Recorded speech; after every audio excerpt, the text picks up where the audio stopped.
What's up guys, Juicy TV here again and welcome back to another video. So, hindi na ako gumawa ng video para hindi na ako mag-edit mga kaibigan. So, ginawa ko na itong live kasi urgent. Ngayon ko lang kasi nakita ito, ngayon ko lang napansin mga kaibigan na meron nga palang 24/7 curfew dito sa Saudi Arabia.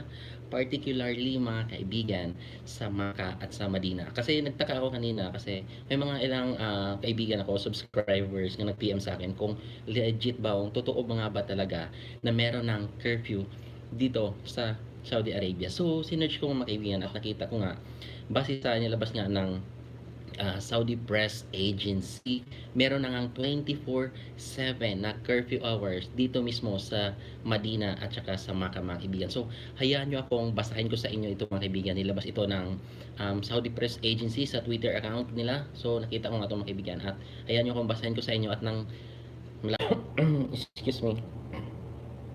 So ito mga kaibigan, the Ministry of Interior has put the cities of Makkah and Madinah under a 24-hour curfew until further notice. So until further notice mga kaibigan, wala pang exact date kung kailan to mag-end. So nag-start siya ngayong araw, March 2. Loading, nakakainis. So mga kaibigan, what does the 24 hours curfew means? So ito mga kaibigan, basahin ko sa inyo yung pwede ka lang gumalaw, kung ano lang pwede mong gawin sa 24 hours curfew sa Madina at sa Makkah. It is prohibited to move around the cities for 24 hours. However, residents are allowed, makinig kayo mga kaibigan ha, residents are allowed to leave their homes to meet only essential needs such as health care and food within the residential neighborhood. Meaning, to nearby Bakalas lang mga kaibigan. Excuse me, from 6 a.m. to 3 p.m. Okay mga kaibigan, makinig kayo ha.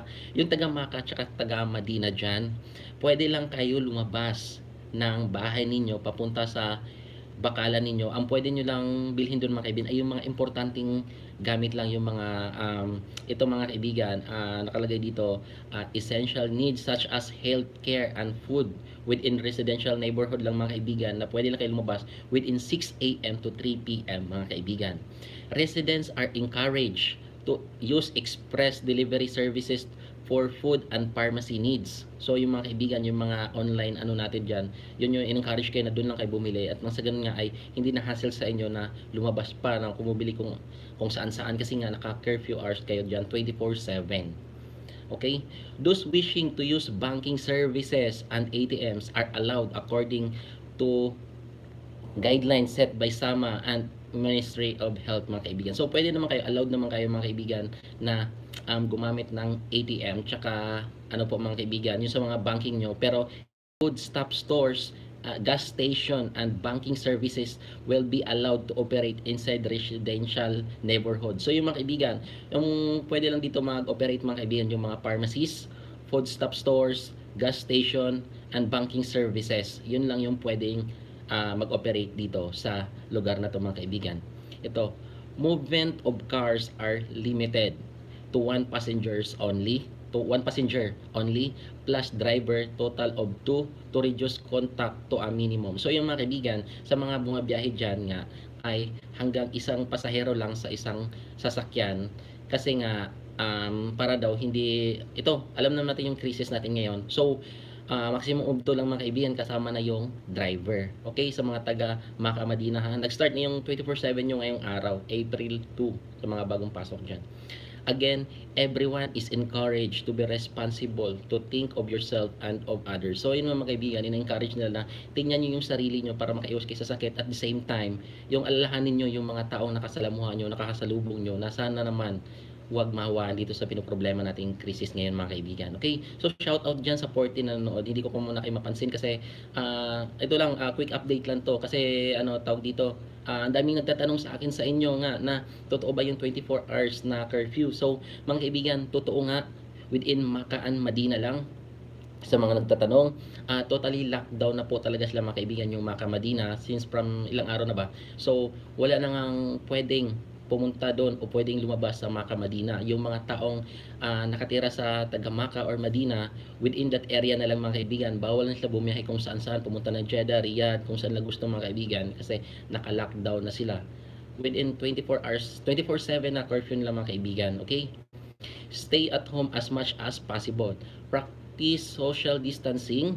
Don't hesitate to go to the nearest hospital if suffering from COVID symptoms, mga kaibigan. So, ayun na mga kaibigan, pinupush nga ng mga tawag dito ng gobyerno dito nga huwag kayo mahiya mga kaibigan na pumunta sa mga malapit na hospital sa inyo kung alam nyo sa sarili nyo na nakaramdam na kayo ng may something talaga sa sarili nyo, mga kaibigan. Huwag mag-atubili, huwag magdalawang isip na pumunta sa hospital kasi nga mga kaibigan, alam natin na kung ano yung problema mo ngayon dahil dito sa krisis na ito, mga kaibigan, at pupunta ka ng hospital, wala kang gagastusin kasi nga sagot na nga ng gobyerno dito mismo sa bansang Saudi Arabia.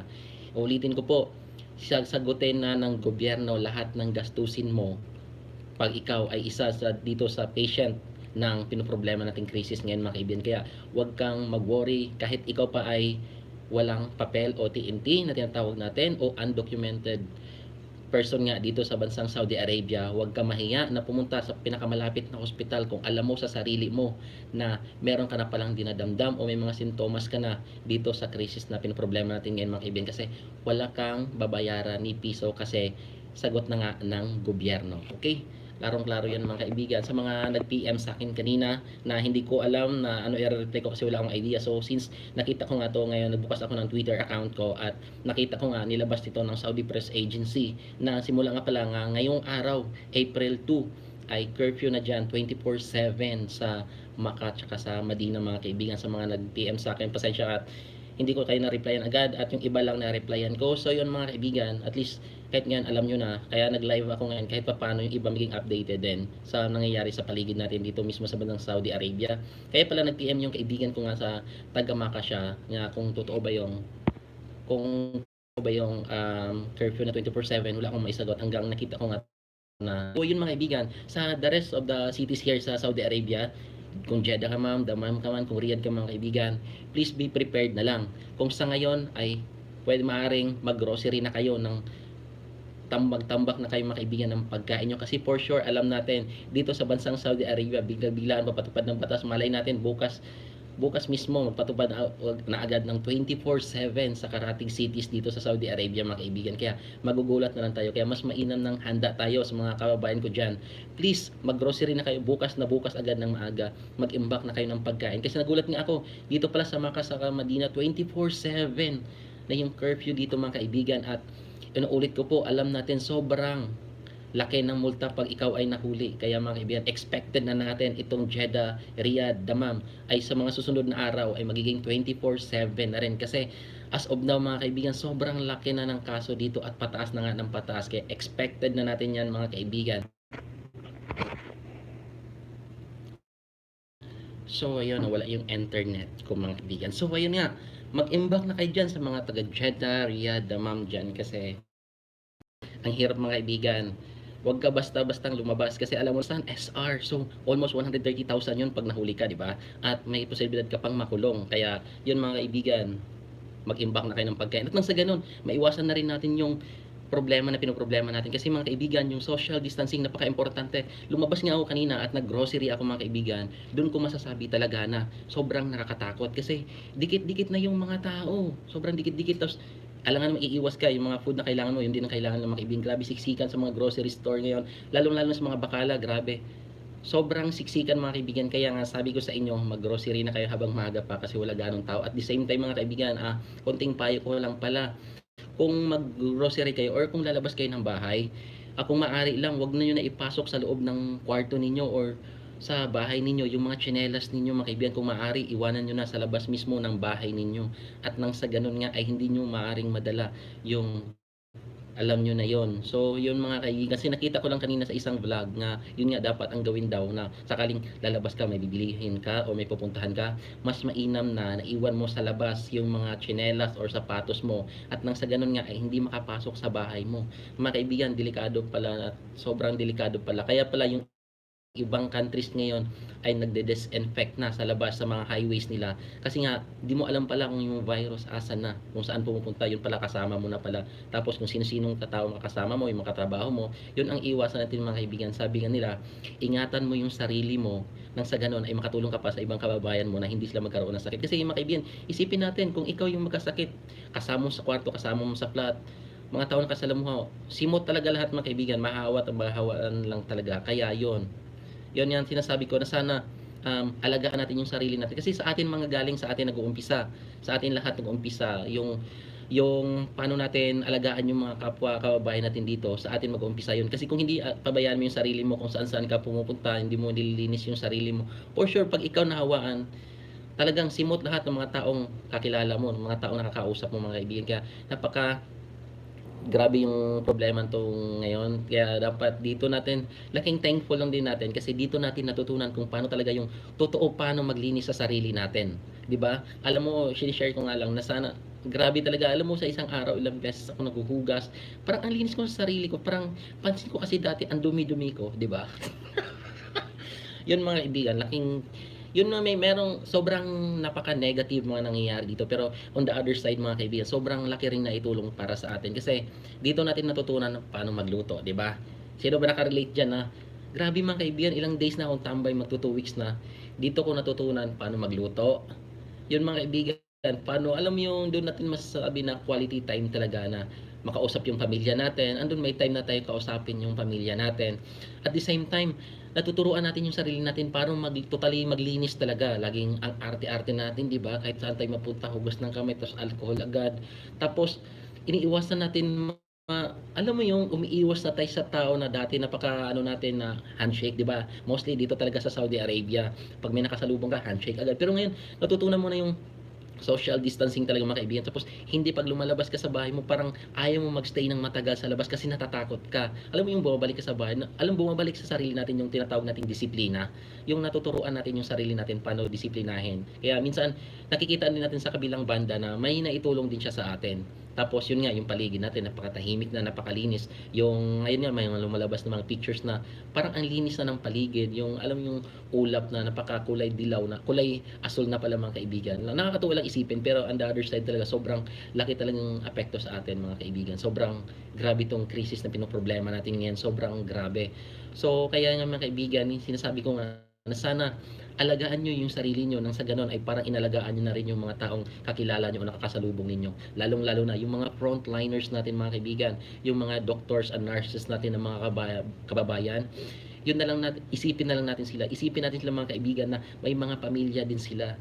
May mga taong nagmamahal din sa kanila. Ang iba nga halos hindi na nga makauwi sa kanila, tapos makauwi sa kanila, hindi na halos nila mayakap yung anak nila, hindi na nila mahawakan yung anak nila kasi umiiwas lang mga kaibigan kasi hindi nila natin sure, hindi nila sure na meron na pa silang bitbit o meron na silang dala. Kaya nakakaawa din talaga yung mga kababayan natin, lalo na sa Pilipinas. Alam mo, sobrang dami nang namatay. 90 plus na mga kaibigan. Yung huling update ko kanina nakita ko, 90 plus na ang namatay. Pero di ko lang sure kung ngayong araw kung ilan ang nadagdag. Mga kaibigan, ilang weeks pa lang yon, sobrang dami nang namatay sa atin sa Pilipinas. Tandaan nyo mga kaibigan, kahit sabihin nyo, meron kasing iba nagsasabi, di ako natatakot kasi malakas yung immune system ko. Mga kaibigan, walang pinipili yung yung itong pinoproblema nating virus. Isipin nyo yung mga basketball players na halos araw-araw yan nag-exercise, grabe yung mga immune system niya, matitibay, mga doctors, may mga gamot na iniinom yan mga kaibigan. Pero tingnan nyo, nadadali pa rin sila. Kaya huwag niyong sabihin na mas malakas yung immune system ninyo kasi yung problema natin ay walang pinipili talaga. Walang pinipili siya kung ikaw ay malakas immune system mo, wala talagang siyang pinipili. Kaya nakakatakot mga kaibigan. Kaya tiis-tiis na lang muna tayo sa mga nagtatanong rin kung kailan matatapos to. Sa totoo lang mga kaibigan, parang di natin masasabi kung kailan to matatapos kasi ngayon palala ng palala yung problema. At sa mga nagtatanong nga kung kailan daw sila makauwi, may mga nagpi-PM sa akin kung kailan daw ibabalik yung flights. Mga kaibigan, huwag muna kayong mag-expect na ibabalik agad yung flight kasi sa ngayon nga nakikita natin palala ng palala. Ibig sabihin, pahigpit na to ng pahigpit. Kaya huwag kayong mag-expect na ibubukas ulit yung paliparan dito sa bansang Saudi Arabia. Kasi ngayon mga kaibigan, sobrang naghihigpit na talaga sila kasi grabe, pataas na talaga ng kaso. Tapos nga pala mga kaibigan, update. Siguro isang magandang balita to kasi nakita ko rin sa pinost nga to kanina ng Saudi Bus at nakita ko nga na yung isang ahensya ng gobyerno dito, hinihimok niya yung ibang ahensya ng gobyerno nang sa ganun ay makipag-ugnayan o makipagtulungan sa kanila nang sa ganun nga ay matulungan yung mga ibang expatriates dito na makauwi sa bansa nila. Halimbawa, mga kababayan natin na nag-endo, na hindi na sumasahod at gusto ng umuwi, mga kaibigan, hinihikayat nga nila, gumagawa sila ng paraan na matulungan nga na mapauwi sa bansa kung saan sila galing, mga kaibigan. Nang sa ganun nga ay mabawasan nga dito, ma-decrease yung pinoproblema na alam nyo naman, kaibigan, yung crisis natin ngayon. Kaya yun, mga kaibigan, balikan natin na sa mga bagong dating dyan na Maka and Medina will be 24 hours 24/7 curfew starting today April 2 at until further notice. So ibig sabihin wala pang exact date na kailan ito matatapos, hanggang alam nyo na, hanggang sa ganito yung kalala yung kaso natin, mga kaibigan, patuloy at patutuloy yan. Kaya yun sa mga taga Jeddah, Dammam, Riyadh dyan, expected na natin na next following days ay magkakaroon na rin ng 24/7 curfew dito. Makakalabas pa naman tayo pero limited na lang yung access natin. Yung pwede na lang natin bilhin yung mga pang medical supplies na lang natin, yung mga importante lang. Yung mga galaw natin, mga kaibigan, limited na lang, mga kaibigan. Okay? Kaya yun, mag-imbak habang may pera pa kayo, may tira pa kayo sa sahod natin mga nakaraang araw, yung may mga sumasahod nga nakaraang araw. Mga kaibigan, please lang, mag-imbak na kayo. Mas unahin nyo yung mga dilata, yung mga noodles, yung mga madali lang maluto. Huwag nyo nang munang bumili ng marami ng mga gulay, mga isda. Yun, mga isda, ang manok, tambak nyo sa ref nyo. Mga kaibigan, kasi para din sa atin to. Yari talaga tayo pag nag-curfew 24/7 at hindi na makalabas. Nga talaga tayo. Kaya, yun nga, mga kaibigan, sa mga kababayan rin pala natin, nagtatanong, yung magpapadala, please lang sa ngayon, magtira muna kayo ng para sa inyo. Magtira muna kayo ng allowance na para sa inyo. Huwag nyo ipadala lahat ng pera na meron kayo. Kasi, mga kaibigan, at this moment, di natin alam kung ilang buwan tatakbo to kasi palala ng palala yung kaso. At the same time, sa ngayon, wala pa talagang na-imbento na gamot. Kaya expected na natin to na hindi lang to tatagal ng 1 month, 2 months, nadagdagan pa to ng ilang buwan. Tingnan nyo, mga kaibigan, ha, ilang buwan na ba to dito?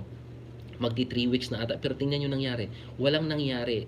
Ang mas malala, parami ng parami yung ng mga naging infected na tao, mga kaibigan. Kaya expected na natin na the next following weeks, month, tatagal at patatagal pa to, mga kaibigan. Kasi sa ngayon, wala pa talagang na-imbento na gamot. Ang dami nating nakikita na sa social media, aminin nyo, ang dami nyo nakikita sa social media ng mga, tawag dito, ng mga updates na meron ng mga gamot. Pero wala. Puro naman fake news. Kaya minsan, nakaka-bad trip lang kasi paniwalang-paniwala ka na, alam yung feeling mo, tumaas na, sumaya na kasi nga, may nakita ng gamot. Pero, yun pala, fake news, wala naman, mga kaibigan. Kaya, sa ngayon, ang the best thing talaga na gawin natin, kung wala ka namang importanteng lakad sa labas, stay at home na lang para matulungan mo yung sarili mo. At the same time, yung mga taong nasa paligid mo, makakatulong ka rin. Kasi nga, hindi mo sila mahawaan sakaling, alam mo na, mga kaibigan, alam mo na yun natin yun, di ba? So, yun lang, payong kaibigan lang na sana gawin natin yung bagay na alam naman natin makakatulong tayo sa mga kababayan rin natin dito. Kasi nga, mga kaibigan, hindi basta-basta. Isipin na lang natin na pag ikaw nahawaan, mo talaga lahat ng kakilala mo, lahat ng tao makakasalamuha mo, mahawaan talaga lahat-lahat. Kaya yun lang, mga kaibigan, shout out dyan sa 22 kataong nanood dito sa live ko ngayon. Pasensya kayo, nag-live ako ngayon kasi nga gusto ko lang talaga inform kayo agad-agad kasi ayoko na mag-edit kasi medyo natatagalan pa to. Kaya yun lang, mga kaibigan. So shout out dyan sa inyong lahat. Mabuhay sa lahat tayo, sa lahat ng mga frontliners natin, ng mga kabayan dyan. Mabuhay kayo. So shout out lang sa mga kakilala kong mga frontliners dyan, sila Nins MTV, sila Arian Billy, sila Sara Bulgao. Shout out sa inyo, mga ano natin dito sa Jeddah, mga frontliners natin na kilala, mga kaibigan. Shout out dyan kila Ate Purple sa isang nurses din. Shout out dyan kay Pretty May ng GNH. Shout out dyan sa mga frontliners na kakilala ko. Shout out sa inyong lahat na sanay doble ingat at alagaan nyo yung sarili nyo kasi kayo ang pag-asa ng mga mamayang Pilipino at the same time mga locals dito sa bansang Saudi Arabia, mga kaibigan. Kaya alagaan nyo talaga yung sarili ninyo, okay?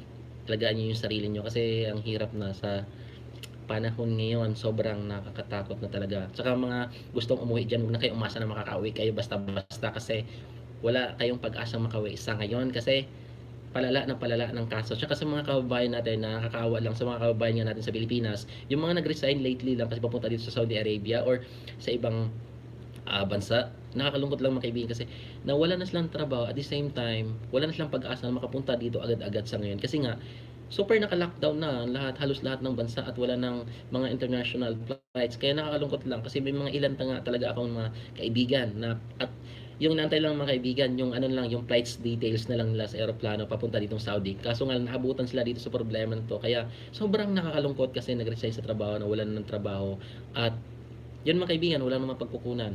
Nakakalungkot talaga, sobra. Nakakalungkot. Sobrang daming uwi. Kaso nga lang, bukas ba and just sa Balad host? May mga selected branch lang sa ano sa mga padalahan na bukas. Di ko sure kung bukas sa Balad. Di ko lang sure sa Balad kung bukas ha. Pero selected lang, limited lang. Sa Enjas maraming outlet na bukas sila. Yung sa Pauri lang limited. Iilan lang talaga sa Pauri dito at sa Jeddah apat lang ata ang bukas. Tsaka yung mga kaibigan, sa mga nagpapadala diyan, try nyo i-upload o i-download pala yung ano, yung tawag dito, yung STC Pay kasi nakatulong din 'yon. Nakatulong yung STC Pay mga kaibigan kung meron kayong ATM niya. Yung pera nyo sa sinasahod nyo, yung sa payroll account nyo, sa ATM ninyo, i-transfer mo lang dun sa STC Pay. Tapos from STC Pay, i-transfer mo siya sa Pilipinas through bank to bank or sa mga remittances sa Pilipinas. Pwede naman withdrawin doon. Yun mga kaibigan, magkano lang naman charges? Halos same lang naman. Tinry ko siya one time. Yun yung mga kaibigan, legit naman siya at nakakarating talaga siya mga kaibigan. Nakakatulong talaga siya. STC Pay, less hassle siya mga kaibigan. Kasi pag nagpapadala ka, mga kaibigan, isipin kasi natin lagi pag lalabas tayo. Alam mo yung, halimbawa, magpapadala ka ha, dagsaan yung tao. Tapos, isipin mo, di mo alam, isa dun sa mga taong yun, meron pala. Kawawa lang lahat ng mga tao na andun sa padalahan. Simot talaga lahat. Kaya nakakatakot. Kayo mga kaibigan, try nyo gawin yung STC Pay at nasa ganun ay nasa bahay lang kayo. Diba? 15 SR yung charge, sabi ni Abdel Wahab Udin. Diba? 15 SR lang. Tsaka the same time mga kaibigan, yung nakaiwas ka sa ano, tawag dito, nakaiwas ka sa mahawaan. Yun, use our and just up. Yun, Mon Diaries. Shout out sa iyo. Yun, meron din sila and just up. Pwede rin kayo dun mga kaibigan. Basta ano, alam nyo naman na ano, tawag dito. Huwag na kayong makisawsaw dun sa maraming tao kasi nakakatakot mga kaibigan. Sobrang nakakatakot. At shout out pala bukas, may pasok kami. Di ko alam kung ano nangyari sa kumpanya namin. Bigla kaming pinapapasok from 8 a.m. hanggang 1:30 p.m. So, 5 hours lang kaming papasukin, dutyhin kami. Excuse me. Meron kaming pasok for 5 hours bukas until 1:30 p.m. Tapos curfew hours dito 3 p.m. Di ko alam kung ano nangyari sa kumpanya namin, bakit kami pinapapasok. Nakakaano lang. Kasi grabe, nakakatakot mga kaibigan. Kasi alam mo kinatakutan ko, nasa mall kasi kami. Tapos ayun nga, kung sino-sino taong pumapasok. Tsaka di ko alam kung meron bang bibili bukas pag pumapasok sa mga malls. Di ko sure mga kaibigan. So ayun nga, shout out lang. Share ko lang mga kaibigan na may pasok kami. Nakakainis. Para makabili ang mga tao kuya. I have tutorial there. So yung mga kaibigan, follow nyo yan si Mon Diaries. May mga tutorial daw siya kung paano magpadala through Enjust application. So yun ang mga kaibigan. Nakakaano lang, shinare ko lang yung 24/7 curfew sa Madina at sa Maka. So mga kaibigan, nagsabay yung Riyadh, Maka, Madina ng early curfew mga kaibigan from 7 p.m. before, yung umpisa ng curfew from 7 p.m. to 6 a.m., 'di ba? So binago 'yon, inagahan ng from 3 p.m. hanggang 6 a.m. Sinabay yung Maka, Madina at Riyadh. So it means the next following days mga kaibigan, for sure isasabay na namin yung Riyadh. So shout out diyan sa mga taga Riyadh na baka by next following days ay baka mag 24/7 curfew na rin kayo diyan mga kaibigan. Kaya imbak-imbak na ng mga pagkain, yung mga importanteng gamit dyan na bilhin natin sila, bilhin nyo na mga kaibigan. Kung wala kayong pera, sa ngayon, try nyo muna mangutang. Kasi ngayon lang naman yan eh. Try nyo muna manghiram sa mga kakilala nyo at nang sa ganun, ay makabili kayo ng mga pagkain na kinakailangan ninyo mga kaibigan. Kasi nakakatakot kasi pag hindi ka mag-imbak. Halimbawa, pag hindi ka nag-imbak, tapos bili ka ng bili araw-araw, paunti-unti. Nakakatakot talaga kasi sa labas. Kasi di mo alam kung sino-sino yung taong nakakasalubong mo. Nakakatakot kayo mga kaibigan kahit sabihin mong naka-gloves ka pa rin tsaka naka-face mask. Pagdating mo kasi halimbawa kahit naka-face mask, gloves ka, hawak ka ng cellphone mo, hawak ka ng wallet mo, hawak ka ng pera mo, tapos pagdating sa bahay, kahit maghugas ka, so ibig sabihin halimbawa may nakahawak ka, yun lang